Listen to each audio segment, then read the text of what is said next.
Assalomu alaykum, hurmatli obunachilar. Sizlar bilan Sog'lom turmush klinikasi bugun 15 aprel 2026-yil Qozog'iston Respublikasidan tashrif buyurgan bemorimiz diagnozi epilepsiya. Qanaqa o'zgarishlar bo'ldi, qanaqa natijalar bo'ldi? Hozir bemorimizni onasi bilan suhbat olib boramiz. Assalomu alaykum. Assalomu alaykum. Yaxshimisiz xola? Yaxshi keldingizmi? Qozog'istondan keldik. Jalilov doktorimizga katta rahmatlarim ko'p. Allohga shukr. Qizim bilan, balam bilan kelganman. Nechinchi kelishingiz xola? 11-12. Anchadan beri kelasiz? Anchadan beri kelaman. 2021dan beri kelaman. 2020. Ilk talasında ham epilepsiya sudragisi var. Ikkita bolangiz olib kelasiz? Ikkita bolamni olib keldim. Birisi qiz, birisi o'g'il. Biz doktor Jalilovning dorilarini ichyapmiz. Pankreatit,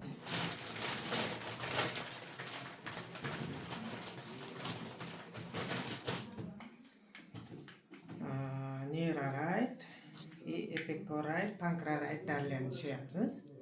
Bizga ko'p ko'mak bergan Pankreatit. Biz Pankreatit ichgan beri gripp bo'lmaymiz. Balдар вообще gripp bo'lmaydi. Yaxshi chiqargan bu. Shamollashlarga Katta rahmat aytgim keladi doktorimizga. Barına shukr etaman.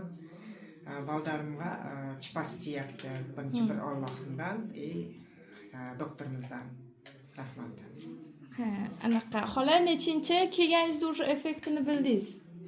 3-chi kelganimda effekt ko'rdim. 3-da effekt ko'rdingiz. Sudragimiz qaytyapti. Qizimda qaytib ketdi o'sha 2 yil bo'ldi. Sudraga yo'q qizimda, balamda kichkina bor. Kichkina bor. Pasaydi, kamaydi. Anaqa xola, keyin bu yerda kim tavsiya bergan sizga? Sog'lom turmushda qayerdan topib kelgansiz? Birinchi kelganingizda? 2021-yili bir kishi orqali topib keldim. Eshitgan bo'yicha o'sha olib keldim. Birinchi balamni olib keldim, o'g'limni olib keldim. Odan keyin qizimni olib keldim. Birinchi kelganimda. Bu yerga kelishinglardan oldin o'zingizlarda Qozog'istonda davolatmadingizmi? Davolatdik. Davolatganda kam rezultat ko'rdik. Epilepsiyamiz qo'ydira olmadi sudragimizda. O'sha yerda doktorimizdan eshitib keldik. Yaxshi.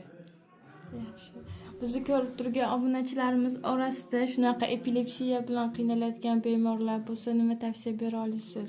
O'sha yerga kelingizlar, rezultat ko'rasizlar. Sen niyat bilan kelish kerak deb o'ylayman o'zim. Ixlos qilib. Rahmat sizga. Sog' bo'ling, yaxshi bo'lib qolinglar. Sog' bo'lingizlar.